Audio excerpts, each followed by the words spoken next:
By 1971, Satyajit Ray was one of the few Indian directors with significant global influence. Having already won top honors at Cannes and Berlin, he had established a reputation for a distinct neo-realist style that captured the complexities of Indian life with absolute clarity. That influence led to a prestigious but unexpected invitation. Palden Thondup Namgyal, the ruling monarch, or Chogyal, of Sikkim, asked Ray to direct a documentary about his kingdom. The project was the brainchild of the Chogyal's wife, Hope Cook. She was an American socialite who had become the queen of Sikkim, and she hoped Ray's respected lens would introduce her adopted nation to the world. At the time, Sikkim was a sovereign Himalayan kingdom.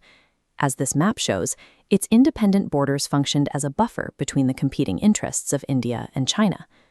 By documenting the kingdom's daily existence, Ray was creating a permanent visual record of a sovereign nation. For a state on the verge of being absorbed, those frames were a dangerous political liability. Ray's camera stayed focused on everyday life. He filmed the diverse people in the market squares of Gangtok and captured the raw, unpolished energy of the region's townscapes. He also filmed the spiritual heart of the land, documenting the ancient Mahayana Buddhist traditions and the ornate architecture of the Rumtek Monastery. However, the royals were displeased with this poetic realism. They wanted the film to include dry, bureaucratic statistics about their administrative progress, a demand that deeply frustrated Ray's artistic sensibilities. Because of this creative clash, the Chogyal quietly shelved the film. It was hidden from the public, shown only once in a private screening in Calcutta.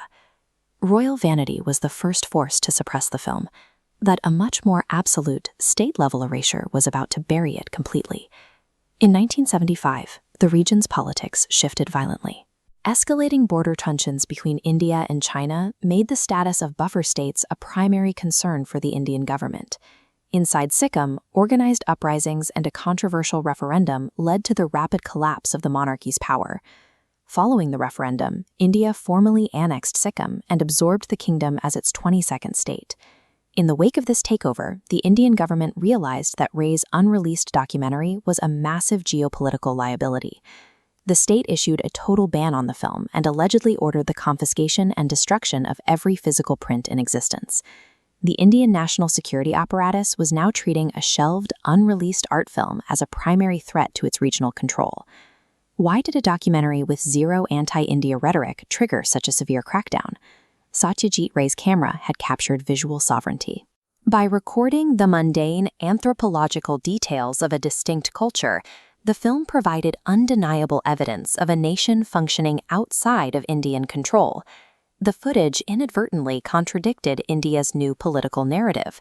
It proved on film that Sikkim had been a separate entity, with its own ruler, traditions, and recognized borders. Ray was a winner at Cannes and Berlin, and his films were the primary way the international community viewed India. The government feared that if a filmmaker of his stature released a film depicting Sikkim as a sovereign state, the world would accept that independent history as an objective fact. The film's lack of a political agenda is exactly what made it dangerous. It was an objective, incorruptible historical record. The film sat in the dark until 2002. Only after decades had passed and the geopolitical controversy of the annexation had faded did the Indian government quietly lift the ban. But even then, the film remained trapped. A decade-long legal battle over copyright and ownership kept the restored footage locked in a vault. The resolution finally came in 2010. A print discovered in the British Film Institute was restored and premiered in Calcutta, nearly 40 years after it was shot. Ray passed away in 1992, receiving an honorary Oscar just weeks before his death. He never lived to see his lost film freed, but his artistic legacy outlasted the state's attempt to erase it.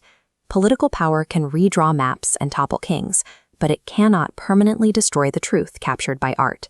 Sikkim survives as the visual record of a vanished nation.